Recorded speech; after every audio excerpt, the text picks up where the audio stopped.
Good afternoon, everyone. We're so excited to have you here for our February Future Ready Librarian webinar. And I am very excited because we get to talk about a topic that I think about a lot at school and while I'm at home and working with my teachers and my kids, and that is news literacy. And today we're going to have two of my favorite people that are going to talk about it as well. My name is Shannon McClintock Miller.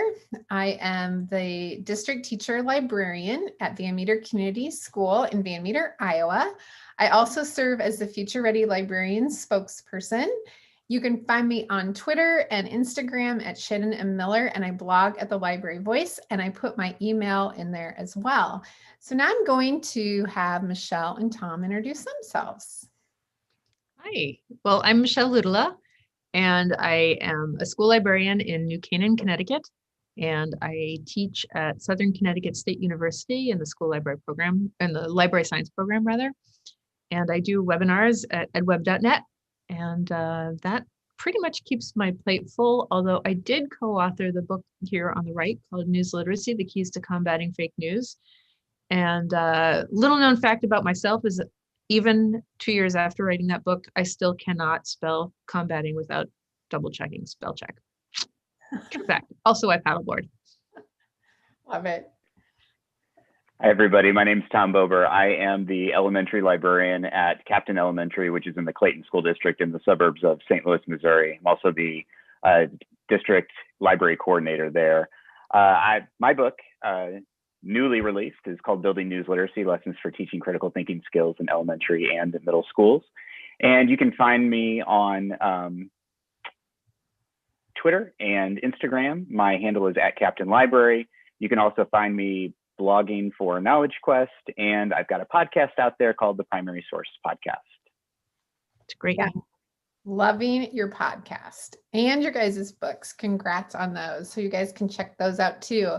Now today during our conversation, please feel free also to follow along. And if you have any questions, feel free to post them on Future Ready Libs using the hashtag and also Future Ready.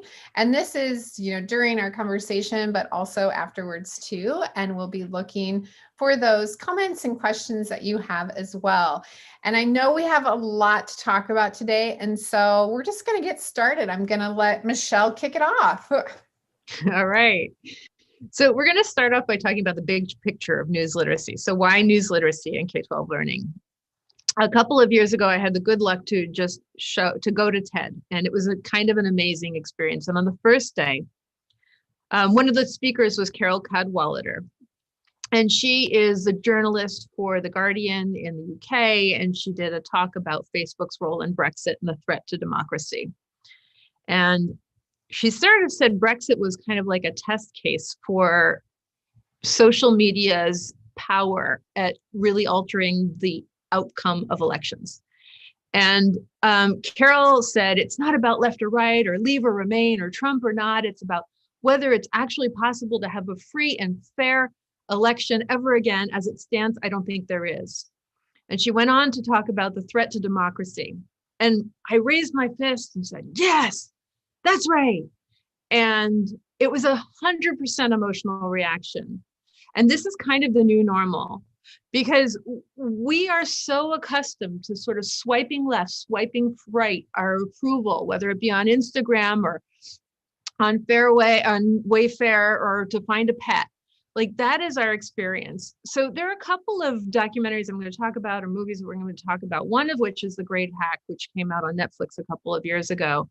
And it said Cambridge Analytica isn't a data science firm, but a full service propaganda machine. And that's written by Christopher Wiley, who wrote a book, which I don't see here because it's got a really provocative cover. But it starts with the word mind, and I'll let you guys figure it out. He really said, and when he made that comment in the movie, there was some pushback from Vice that really said the entire business model of Silicon Valley, which has incentivized the use of personal data to manipulate human behavior on a massive scale. And that's the part that they really felt was missed in the movie in that comment.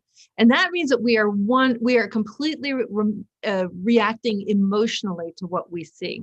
So here's a couple fun facts about me. I already addressed one of them. One is I live near the beach. 2 is I paddleboard, and 3 is I have a dog, right? So the day that I was putting these slides together, I went on Instagram, and I don't spend a lot of time on Instagram because truthfully, I only Instagram as a dog. I am a dog on Instagram. I only follow dogs on Instagram. I have my whole Instagram identity is a dog. And I did it when my dog was a puppy. I don't even post anymore. But my point is that when I was scrolling through my feed the day that I wrote these slides, I noticed that I got 3 ads in a row. So 1 was for board shorts, 2 was for a beach blanket, and 3 was for a posture improvement thing, but it featured a dog. Now, here's the fun part about that dog. So that's the dog in the ad, and this is my dog. So I have to say that this entire model of Silicon Valley, which has incentivized the use of personal data to manipulate human behavior on a massive scale, is working. They have really met their mark. There's a newer documentary that just came out this fall called The Social Dilemma. I hope you've seen it. It's really worth seeing. And one of the lines in the movie is, if you're not paying for the product, you are the product. And I think that's really a huge part of it. And so that really feeds into this whole thinking. And so I had this epiphany when I was thinking that the other day. This whole swipe left, swipe right. We were having a meeting on the day before President's Day weekend here at the school. And one of the teachers explained that, like, all of the stress that kids seem to be experiencing, that seems to have escalated, all sort of became amplified when the students opened up the grade, the Power School network, right? So it occurred to me that they are so acclimated to sort of open their phone and check their status that adding the grades into this is really compromising their social and emotional wellness. So here's another quote from The Social Dilemma. I'm going to have to move my chat over. You guys probably can't see it, but it's completely barricading my view of the screen. We've created a world in which online connection has become primary, especially for younger generations. And yet, in that world, anytime two people connect, the only way it's financed is through a sneaky third person who's paying to manipulate those two people. Think about what that means in terms of our personal interactions. And if you're like a day over 25, that's not really how you started all your relationships, right? So how does this translate to news, right? 2/3 of US adults get their news from social media. And I think it's actually up from that. And 57% of the people who get their news from social media think that news is inaccurate. But that means that 42% of the people who get their news from social media think that the news that they're getting from social media is accurate. And that's kind of an astounding number. So what, right? Does that matter? Well, there are a couple of problems with that. One is the spread of disinformation is rampant in social media. So that's one problem. Here's another quote. This study from MIT that said 70% false news stories are 70% more likely to be retweeted than true stories. True stories are about 6 times as long to reach 1,500 people as it does for false stories. And here's another statistic. Falsehoods reach a cascade depth of 10, about 20 times faster than facts, which is nuts. So we've got a fake news problem. Number 2 is actually, this is where it comes back to what I was talking about with Carol Cadwalader, is it really fuels emotional, like fiery emotions, right? And this is a really fascinating study that I don't think was really well covered in the States at all because it took place in Germany. But there was a study that came out, oops, I thought I had that one in there. A study that came out a couple of years ago in Germany where they were looking for communities in which anti-refugee attacks were happening, and they were trying to figure out what was causing it. And the only thing they were able to trace it to was higher incidence of Facebook use, which is really crazy. This is 100% emotional response. If you look at the divisions, like we talk about the nation being polarized politically, 1984, this is like basically we're kind of lumped in the middle. 1999, we start to divide. 2004, we come back together shortly after 9/11. We came together as a nation. Then we start to spread in 2011. That's Occupy movement. And then 2014, we're definitely dividing further, 2015, and then that was 2017. This is kind of, we are as polarized as we've been in a very long time. And when people in that survey, this is a Pew study, when people in that survey were asked why it is that they feel that way, they used the word antipathy. So they're actually feeling really deep antipathy towards the other groups. Really, again, they're feeling on the verge of hatred, right? That is 100% emotional response, and it's really impacting us at the polls. Now, I heard at the same TED conference in 2019, this is Youngmi Park, and she wrote a memoir called In Order to Live, and she did, believe it or not, I swear, a pop-up TED Talk. Can you believe there was such a thing? But yes, Chris Anderson cornered her, met her in line, he was talking to her, she talked to the told him the story, and he put her on the stage the next day. But she gave this beautiful talk, and she said, if you have never practiced critical thinking, then you simply see what you are told to see. It only took 3 generations to make North Korea into George Orwell's 1984. There we go. Democracy really relies on critical thinking. This really compromises democracy because we are reacting to the news emotionally. And what we really need to be doing is different. So when Carol Cadwalader, her solution was to get up there and she said, what Brexit vote demonstrates is that liberal democracy is broken and you broke it. And she's addressing Mark Zuckerberg, Sheryl Sandberg, Larry Page, Sergey Brin, Jack Dorsey. So all the big Silicon Valley big shots. And she's like, and I was like, yeah. And then all of a sudden I started to realize, wait, that's nuts. Like that is, and then I responded with utter cynicism, because really to suggest that any of those companies are going to relinquish their business model in order to save democracy is a joke. It's not going to happen. Although I have to say, in the last month, they have actually done more than I expected them to ever. So here's a quote: read 500 pages like this every day. That's how knowledge works. It builds up like compound interest. So here's a question for you guys. Who said that? Warren Buffett said that. So here's what I have to say to Mr. Buffett. That is not how you learn. All right. This is reading and this is knowledge building. And they're two really different things, right? Knowledge empowers us. Knowing helps us decide. Knowing keeps us free. I don't know who won the 2017 Super Bowl, but I do remember being absolutely stopped in my tracks when I heard that pledge from the Washington Post as their Super Bowl ad. It was a really powerful ad. Democracy really relies on critical thinking. And we have some concerns there. In 2016, the Stanford History Education Group did a really fabulous research study.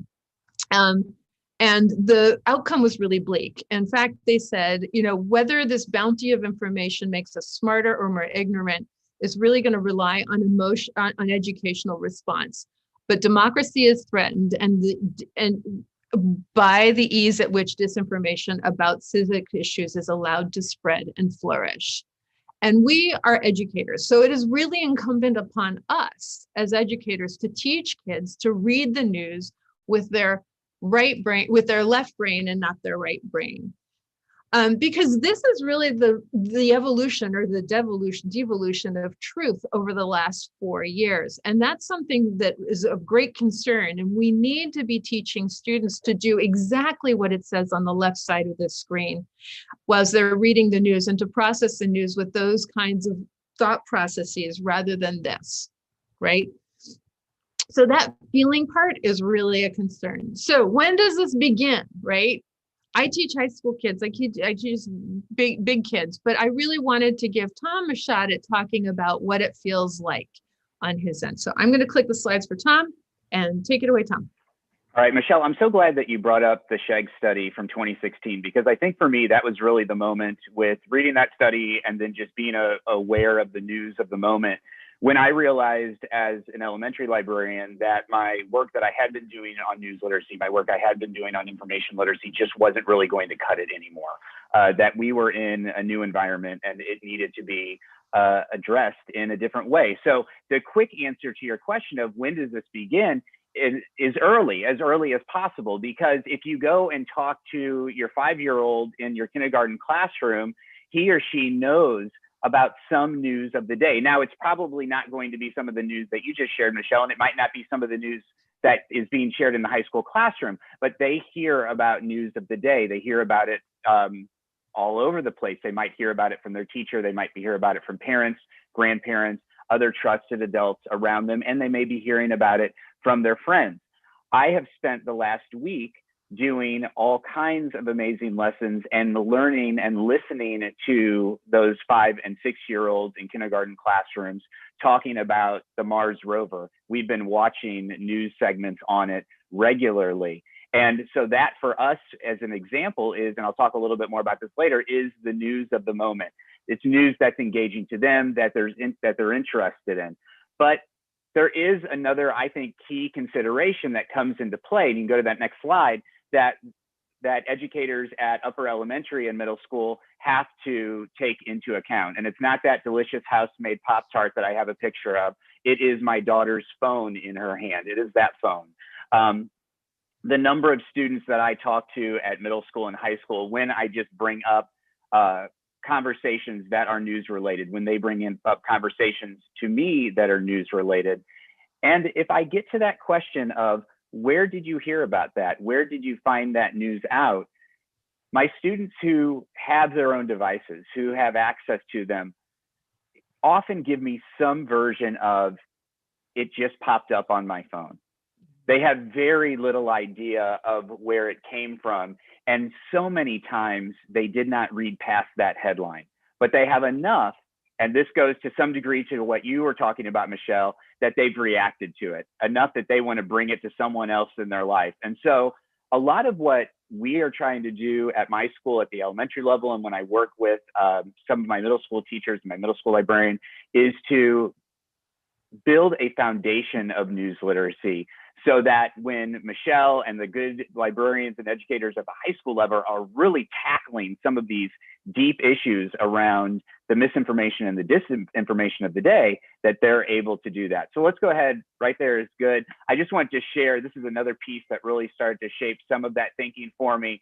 This is a Common Sense Media report that came out in 2017. And this looks at this particular piece of it, and it's worth reading the whole thing, looks at where did you get your news from yesterday. Now, these are teens and tweens, goes down as young as 10 years old in this particular survey. But we see here that the majority of these individuals are getting it from families, teachers, or friends, and then about an even split that are also getting some of their news from online media and traditional media.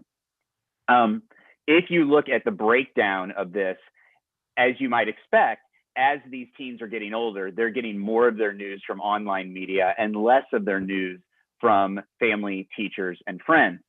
But if you look at, if we go to that next slide, and we dig down on this a little bit further, there's, did I go too far? Sorry. There we go. We dig down this a little bit further, we start to look at this trust issue around the news as well. And so when these same kids were asked about how much they trusted the individual that gave them the news, the number that said that they trusted them a lot, you can see here, 68% teachers, 48% 68% parents, 48% teachers and other adults. Friends, maybe this is a good thing, way down at 17%. And if you dig down into that report as well, there's a lot of distrust about finding news online, and also some evidence in there that a large number of these individuals who are on social media have some concern that they shared some type of misinformation or disinformation online.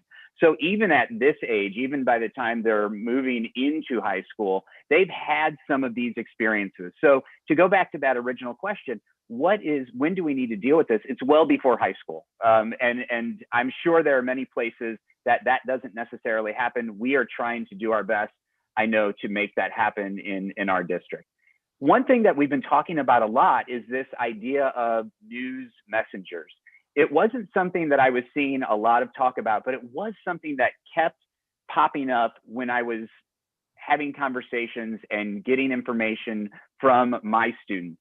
And that idea is that a lot of these students are not directly interacting with the news, or if they are directly interacting with the news, they're not necessarily the ones who turned it on or put it in front of their eyes or their ears to listen to. So this term of news messenger is one that we started using when we were talking about we started talking about individuals that connect us to news. So our youngest learners, it's almost always individuals. It's parents, it's teachers, it's the librarians. But then as I was having some conversations with Peter Adams from the News Literacy Project, we also kind of expanded this idea out. And to that, it's also apps and institutions and organizations that are also connecting students and connecting all of us really with news on a regular basis. I, of course, can jump right onto a reputable news source's website, but more than likely, I'm opening up my Smart News or my Apple News, that news aggregator that is then making decisions about what to put in front of me. And much, Michelle, like your advertisements that you saw on your Instagram post, that's being tailored on a regular basis based off of what I'm doing. I think there's positives there and there's negatives there, but even at the middle school level, we can start to make students who are already interacting with news being pushed at them, we can start to make them aware of what that looks like. Some of the questions over here on the right, and then I'm going to pass it back to you, Michelle, are just some ways, some questions that I use with different ages of students to start to get them to talk about this idea of news messengers and start to reveal this to them. So where do you find your news? How do you find out about news? What do you use to find news that's important to you, and who shares the news with you? All of these are really attempts to get kids talking about what their news consumer experience is essentially outside of the four walls of the school. Because that's, for a lot of us, where we're running into news that either is they're having trouble comprehending, or information that looks like news that is causing a whole different set of problems. So Michelle, let me go ahead and hand it over to you, because I think a lot of what we do at the elementary and middle school level really is almost this backward build from what you want kids to be doing at the high school level when we talk about news literacy. So let me pass that baton back to you. Thanks, Tom. I love these questions because they actually go across the full range of grade levels, right? You can ask any child those four questions. And there's no place. I mean, maybe you'd ask a kindergarten, what is news? but they're great questions. Okay, so if we wanted to think about what it is that kids need to be able to do if they are news literate, if they are competent, I would say, older students would be able to, one, check their biases. Basically when we have our juniors start off a research paper or a research task, very often they come to us and say, I already know what I want to say. And I'm like, well, then you need to check that bias. You need to start over, because that's not where you need to be starting. We are very intentional about pushing thesis development all the way almost to the very end of the research process, and we won't let them work on it beforehand, and we won't let them organize their paragraphs beforehand, because we really want them to use the learning they do in order to actually formulate an original idea in a thesis. So we have this exercise where we tell them to check their biases, right? They want to leave them at the door. So we want to, and I have to say, I'm not 100% on board with this matrix, but this is put out by all sides. And basically what they do is they sort of evaluate where editorial content from all of these publications falls, whether it's left or right or somewhere in between. I don't like this because it's like one of those safety floaties you put on a 2-year-old and then you toss them in the pool. The assumption is that they're going to be that all content coming from these resources are going to adhere to this matrix, and they don't. And it's important to have kids use much deeper evaluative tools than just sort of glancing at a matrix and saying, well, it says that it's on the right there. So this is not my favorite, but we do want to make sure that they examine multiple perspectives. One of the things we have them do is look at a video by Sam Weinberg, who is the executive director of the Stanford History Education Group, and take a look at that matrix and see where their resources fall in. This is a really great, easy activity. This is a 4-word exercise. I took this, I think this was right before we went out for COVID. I started building this unit. So the medical professionals treating these patients are blank, caring for the patients while at the same time blank the coronavirus. They are making extremely blank determinations that no one else has blank before, right? So the exercise is to fill in the blank. Now you can do this with many grade levels, with different words from different articles. So I'm going to move on to the next slide. So if this is what you put in, I'm just going to let you sit with that for a little bit.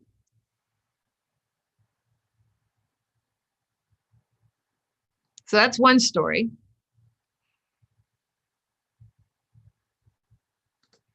Here's another one.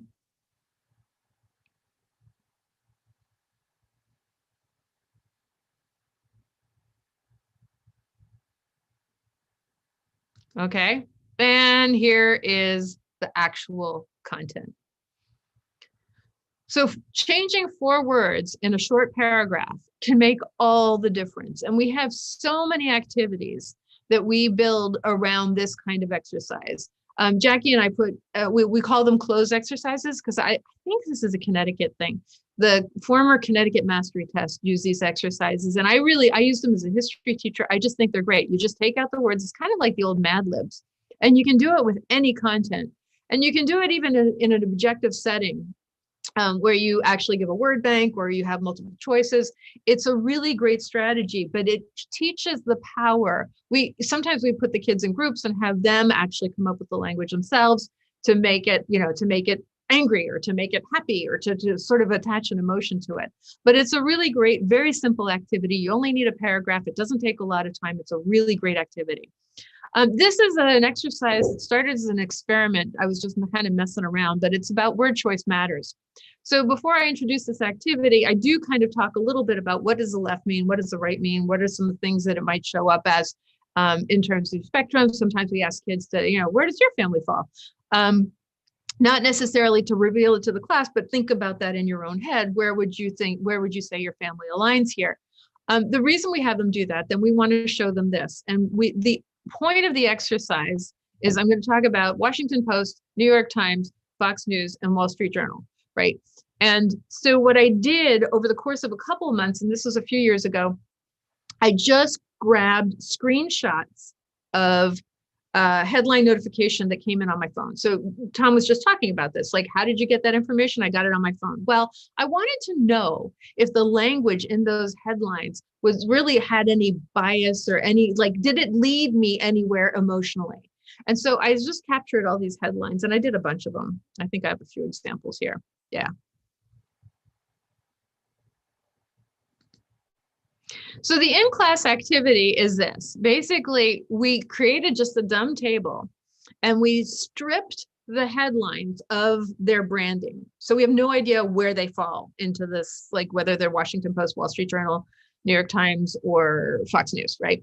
And we put them in this column and we paired them. So it's like the gray shaded is and white shaded and the gray shaded and the white shaded. So they're paired. So there's a pair of headlines. And we asked the kids to consider if they could detect the political leaning and what were their clues and how did it end up basically changing the way they ingested the information. Like, did it change them? And so this is another very simple activity that we were able to do. And the funny thing about that activity, sorry, I'm flipping all over the place. The funny thing about that activity is we had some pushback from some students who felt that we were shaming one party versus another.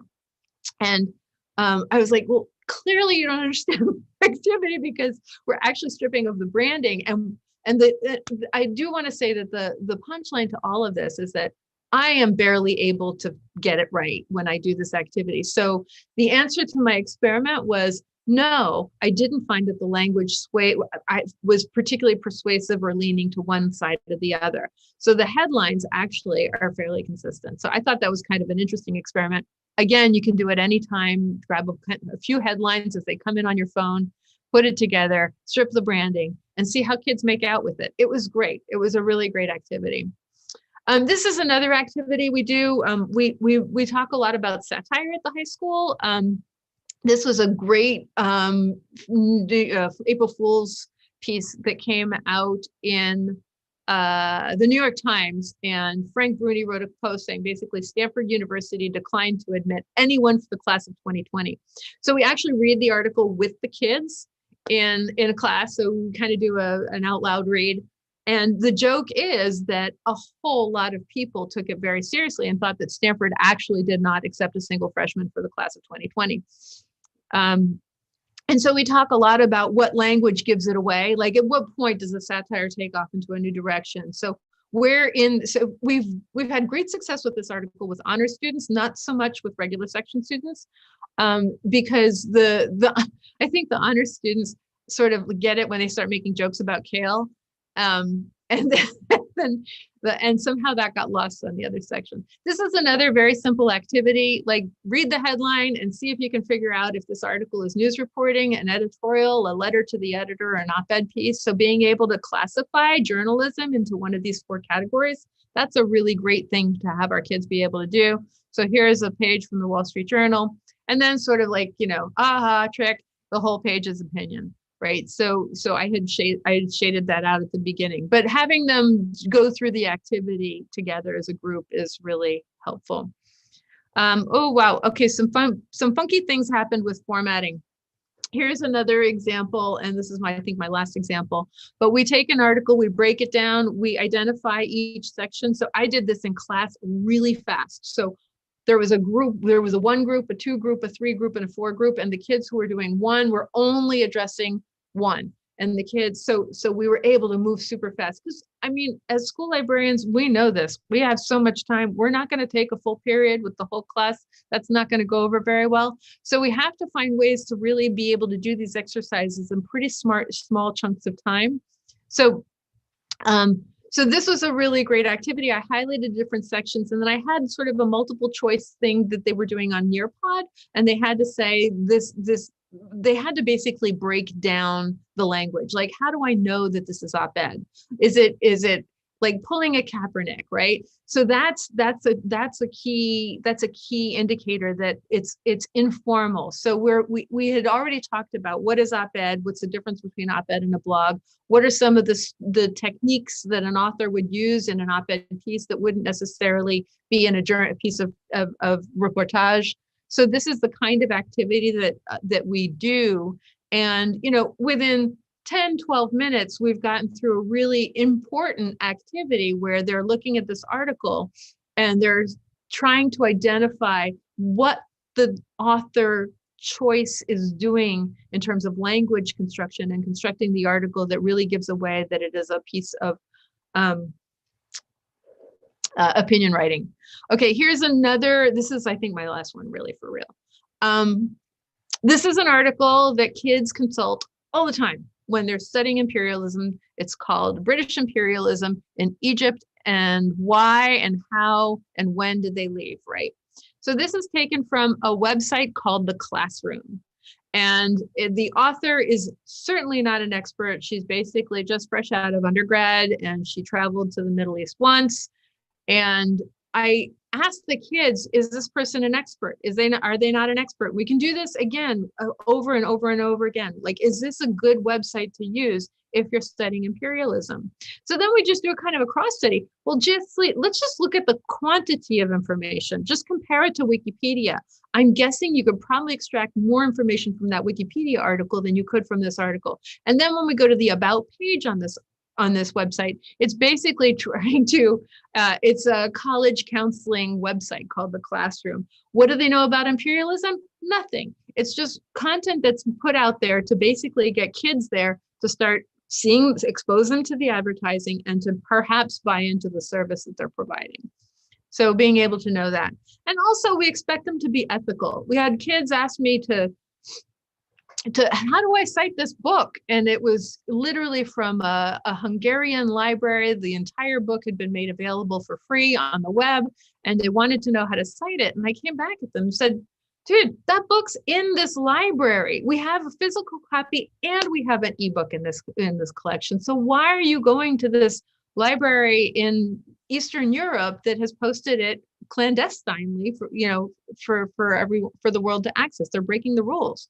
So that's another thing that we would expect them to be able to do, is be ethical. All right, Tom, what does this look like for younger kids? I think that one thing that I'm kind of reacting to, Michelle, is, and we see this too, is just this interwoven nature of news literacy and information literacy and all of these other skills that we're wanting students to have that librarians are often tasked with either teaching or collaborating with classroom teachers on. And I think that the other thing that I've been experiencing at the elementary level is sometimes when we're looking for some of those transfer of skills from one literacy into news literacy, we're not always seeing that happen. Like, they need help bridging that gap. Like, oh, this same skill works in a news setting in addition to what we've been doing in all of these other settings. So I love the examples. Let's go ahead and go to that next slide. When I talk about and work with news literacy with my upper elementary, and this would include middle school students, when I'm working with those teachers and students, I'm really typically looking at 3 pillars when I'm thinking about building this foundation of news literacy. So the first one, I shouldn't say these should be in a particular order necessarily, but identifying news, and along with that, what may be mistaken for news. Another is to analyze and interact with the news. So to start to understand, how do we do more than just read that headline or those news notifications that you were showing on your phone? How do we go deeper than that?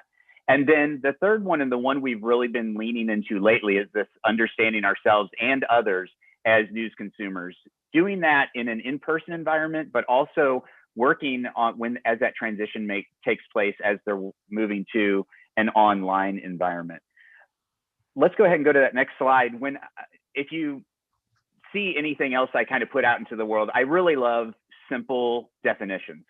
So I know there's other definitions for news. This is, I think, similar to others that are out there, but this is what we use at an upper elementary level. We talk about news being a broadcast or published report to inform about recent events. So there's 3 things there that really, 3 filters that the criteria has to meet our definition for news. First off, that in some way it is broadcast or published. That's going to take it more than something that I whispered to another kid on the playground, or that I wrote down in my journal per se. It's going to mean more than that. It could, though, for us, also include our high school newspaper that kids put out, or the middle school news video program that gets put out every so often. That would still meet that particular requirement when we're talking about that with our upper elementary and middle school kids. Second thing that we're looking at is that, there we go. Nope, that's all right, is that it's meant to inform, that it has that purpose.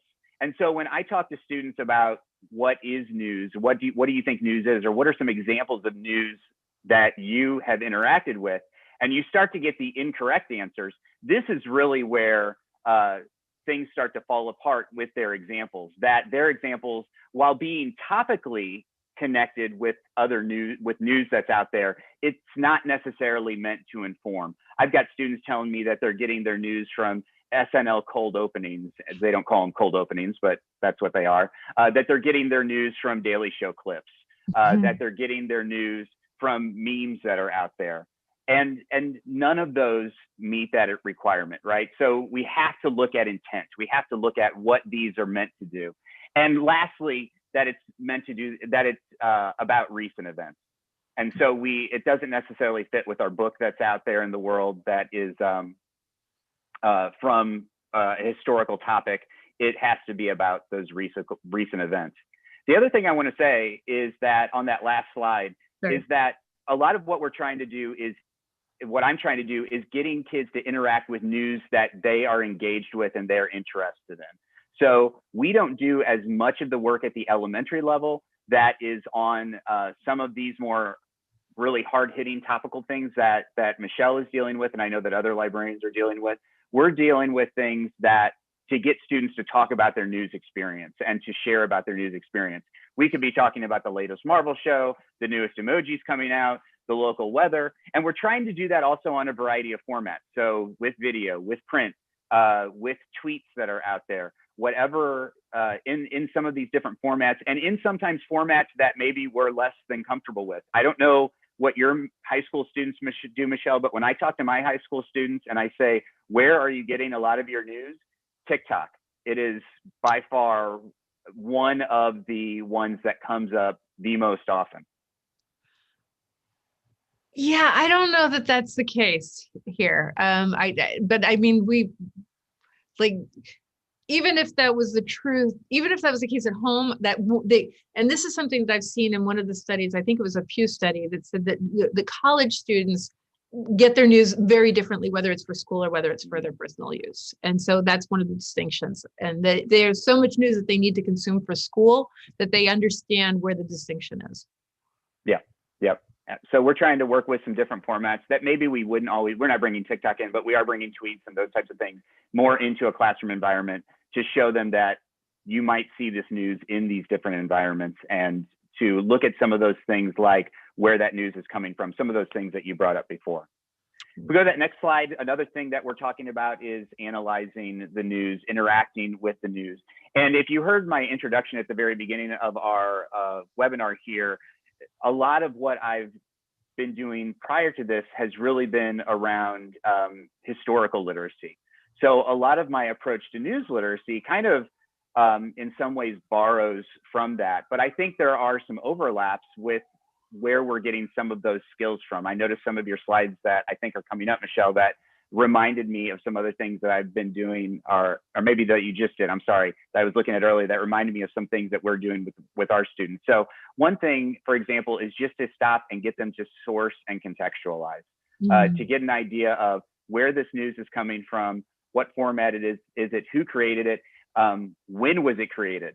So getting to some of these same questions that we do on with a historical item, we're doing some of that same work with the news. And I think that when I see some of these questions, to me at least, they lead to some of the same things that I think that you're trying to go for when you talk about, if we can answer who created it, then we can start to get to who is this person or who is this institution. Some of the slides that you were showing earlier. If we are looking at the type of information, of course, identifying it as news itself and seeing that it's there to inform. And then we've also been including, did someone share this with me? Getting into that idea of news messenger. And then this idea of contextualizing. What's the topic here? Just doing a brief look at the headline or the subheadline. what do I know about this? And do I have any questions out there? Is there some things that I don't know? One thing that we've been doing, one word specifically that we've been using a lot, and we've been really pushing this, is not the what do I know about this, but what do I think I know about this? So we're trying to build in situations where students can come to terms with, I thought I knew something, but as I dug deeper into the topic, I realized that I was mistaken. And acknowledging some information on that they perceived to be correct that they found out was not. And for some of our students, that is really challenging to do. We have students that are strong-willed, and when they tell you that they know something, I mean, when a 5-year-old tells you they know something, they really think they know something. So building in this idea that they can acknowledge, building in situations and environments with the language where they can acknowledge that they've changed their understanding of something based off of a video, a news video they watched, or something that they've read, for us has been another topic that another skill that we've been really working on. Right. Let's go. One of the questions I like to ask our kids is, who paid for it? Like, who paid to create it, or who got paid to create it, and then who paid to put it out there? Because that actually answers a lot of these questions too. Absolutely. These aren't necessarily listed there, but I'll just throw in, we do a lot of close reading skills along with this, and we've been working on a lot of lateral reading as well with, once we get into upper elementary and middle school, this has become something that we've really been working towards. This is another piece that starts to work towards this idea of understanding ourselves and others as news consumers, that we just did recently with the power outages in Texas, and everything involved around that. Of course, we do the sourcing and contextualizing, but we start to look at individuals or groups that maybe we know that could be impacted by this. And even if it's as broad as people who live in Texas, how might they react to this news? And if I shared this news, what might they say about it? So getting into this idea of, let's practice this in person, but then let's also work on, when we have students that are on social media, let's look at this idea of perception and different viewpoints that are out there. And that's simply a modified circle of viewpoints from Harvard's Project Zero. Right. Now at the lower elementary, I just had, so the book that I put out there actually only kind of starts in that 3rd grade range and goes up through middle school. And I had someone reach out and say, well, what about the lower elementary? What about the littles? What do they do? And I mentioned a little bit about this Mars rover that we've been talking a lot about and learning a lot about through news reports these past few days. But I'd say a lot of what we do really focuses in around what I would describe as micro lessons. So learning about the difference between fact and opinion. We do, even as low as kindergarten, do a very basic sourcing and contextualizing. We feel like that's something important. We deal with primary sources from kindergarten all the way up, and we feel like that's something that plays into this news literacy that we're building. The interacting with maps, graphs, and charts, not as much, they do a lot of actually making their own, but actually interacting with them, reading them, making meaning from them, that tying into what then they might be expected or see in different news that they read or they view or they listen to. Reading news headlines, asking questions before they interact with the story, watching and listening to the news, talking explicitly about where news comes from. So this is getting towards a very basic idea of, Michelle, again, what you were just saying. But if we start to establish some of this at a younger age, I think that those are easier steps then as students are asked more involved questions when they are in high school. And then we've been, this is preliminary because of COVID, but we've been having some preliminary talks about connecting with students who work on school or class newspapers and connecting with them and learning some of that perspective of the creation of news and what goes into that from what to a 5-year-old is an expert at that particular task. You've completely inspired me. Now I want to get our school newspaper to do a news literacy edition. That would be awesome. Wouldn't that be great? If you do it, I want to read it. Yes, that'd be great. Total just popped into my head. All right, so I think we're gonna wind down with great resources, and this is gonna go really fast, but we're gonna make them available to you after the webinar also. So one thing I really want to talk a lot about is the News Literacy Project, and because they have these info zones, this is a new thing, and what I I'm going to talk about some other ideas as how they fit into these info zones. So stay with me for a minute. So the first info zone is entertainment. And so so here are some activities that you could do. Lesson of the day, this is in the New York Times, November 23rd, 2020. So these are actually basically artificially intelligent designed faces. So do these people look real to you? So that would be an interesting activity in terms of like when we're looking at photo manipulation, this is a great activity to uncover that. Cambridge University does bad news, from fake news to chaos. How bad are you? Get as many followers as you can. So try to create something. So this is also in the book that I was just talking about, Mind Over Media by Renee Hobbs, is, you know, if the whole book is about propaganda, and propaganda has sort of a bad rap, so to speak, but the idea, because we've always talked about it in terms of like Hitler and Nazi Germany, but actually it's part of our whole life. And one of the things you need to be able to do is not get kids to only recognize propaganda, talk about propaganda, talk about the pros and the cons of propaganda, and also be able to create propaganda. And so that's part of the activity. And this is, you'll see a few of these. So the next zone is to sell, and that shows up as advertising in our content. So rebranding, create a Super Bowl ad. This is more of the, you know, create your own propaganda. That's something you could do. News defenders, you can fight hidden ads and viral deception and false reporting as a newsfeed defender. So basically it's a game that you would play. So you take on different roles, and the goal is to get as many followers as you can. Provoke is the third piece, and that's propaganda. And it's, I mean, all of these are some form of propaganda, right?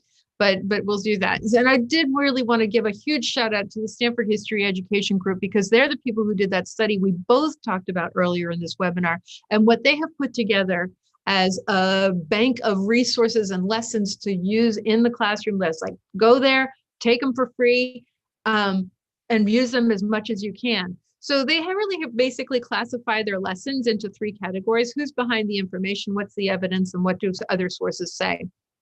So you can see that these are the green coded. So introduction to lateral reading. I'm going to spend just a moment talking about lateral reading. I just had a conversation with my colleague. I'm reading this article in The Atlantic.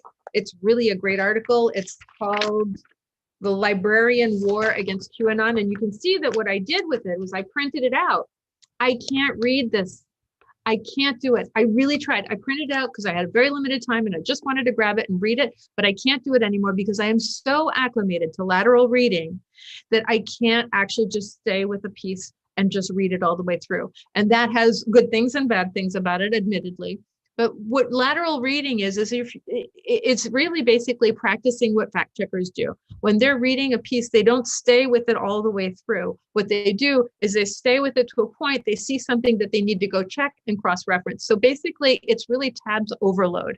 And this is a good thing if you're fact checking, right? It's not necessarily a great thing if you're trying to curl up with a good book, but it's a really good thing for fact checking. And to be a good news literacy reader, is it a news literate person, you need to be able to do this. And it really has to be sort of almost internalized to the point where you can't even pick up an Atlantic article without actually having to be able to go click on the things that are underlined. That's what was driving me crazy. So here are some other examples that they have. What do other sources say? So you can see it's all color coded. Lateral reading, there's a great video on it. I can't underscore its importance enough. It's really what we want our kids to be able to do. This is what the lessons look like. They're really scripted. You can see you have a powerhouse, John Green, talking about some of the content there. So the fourth zone is persuade, and that's opinion pieces. And so here in the News Literacy Project, they really have a Trust Me discussion guide on manipulation and misinformation. So these Trust Me guides are really great in the News Literacy Project. That I really, really like that part of it. Documenting, so this is like kind of citizen journalist information. So raw information, we've seen a lot of raw information, literally raw footage taken from the streets in the last year that has really had a powerful impact on the way we think. This is another great activity, Spot the Troll. So this is like kind of a fake Twitter feed, and you kind of go in there and play as a game. You take on a profile and you have to go figure out which posts on a fake Twitter feed are actually trolls.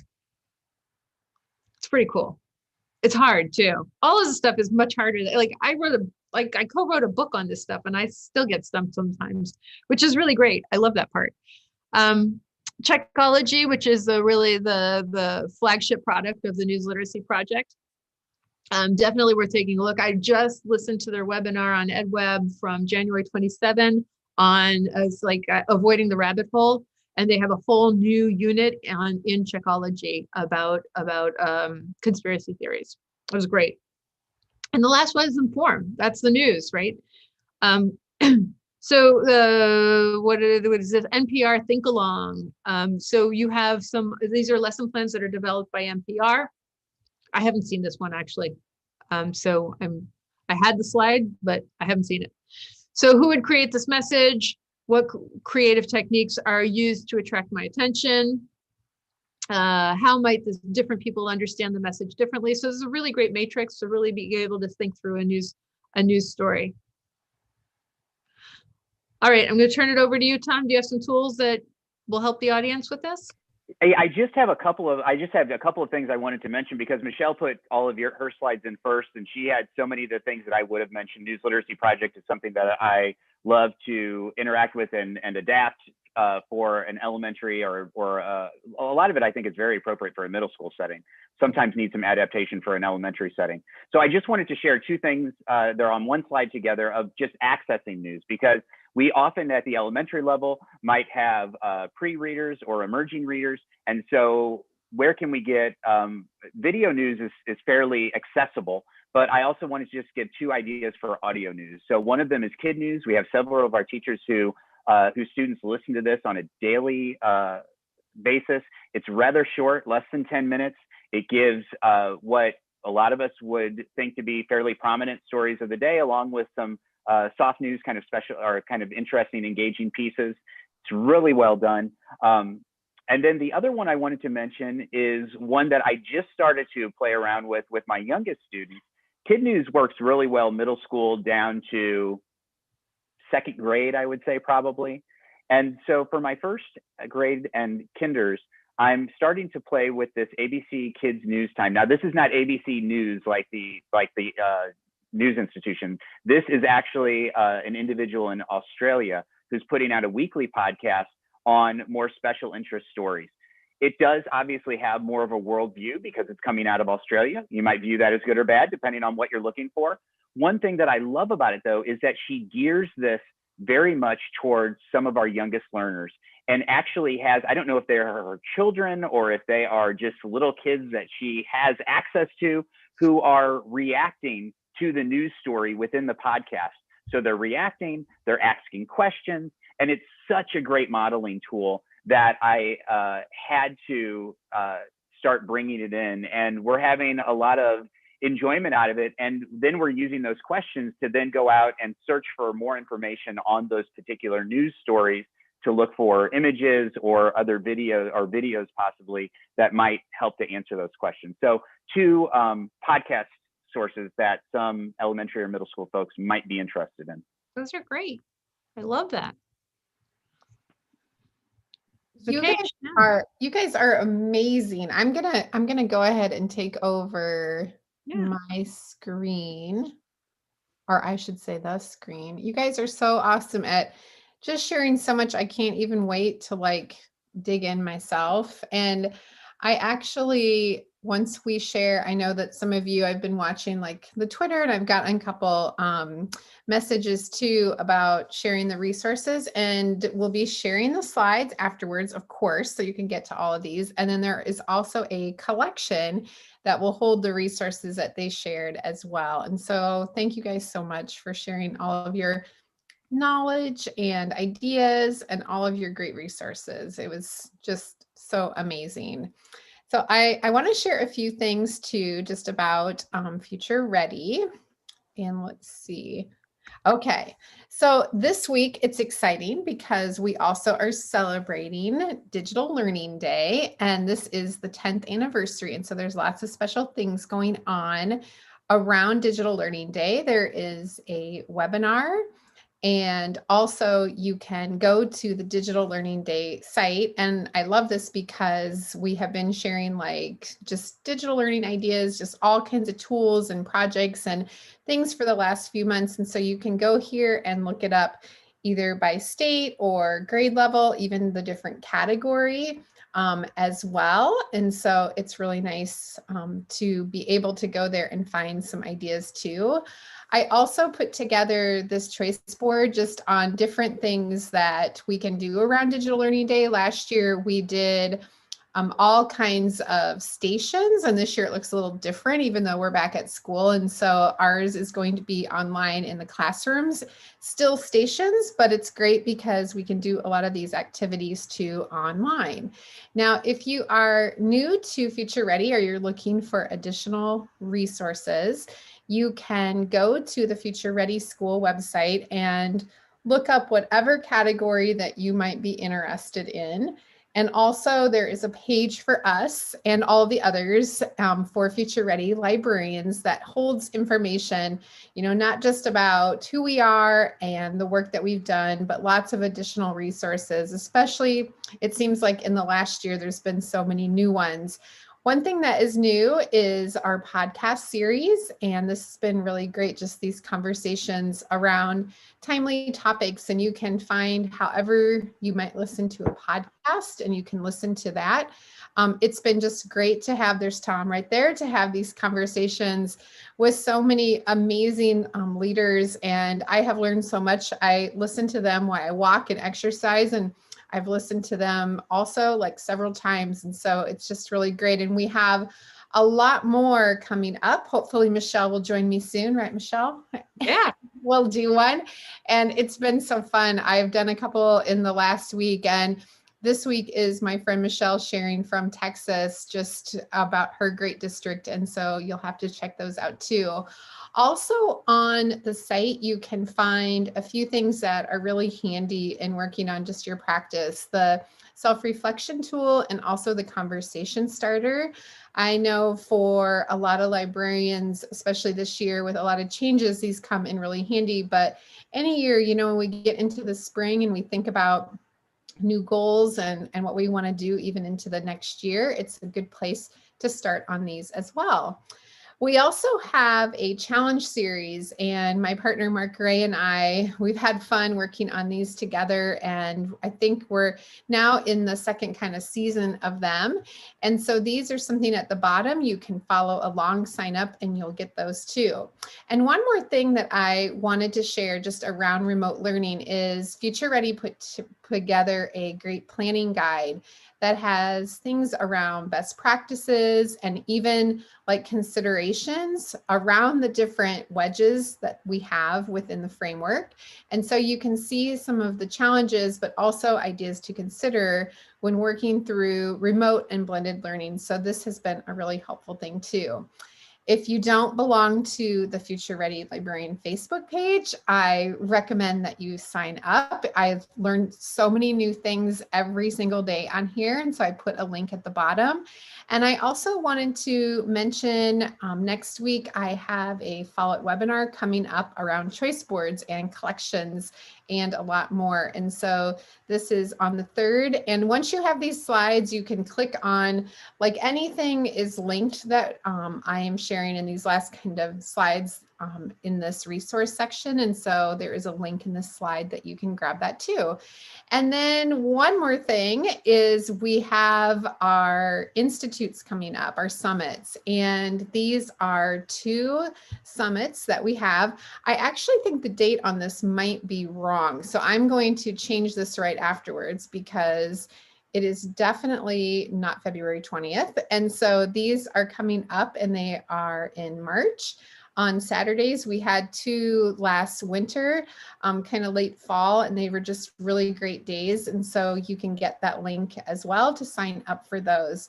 But we thank you so much for joining us. We can't wait to see you for the next webinar in March. And I cannot thank you, Michelle and Tom, enough for joining us today.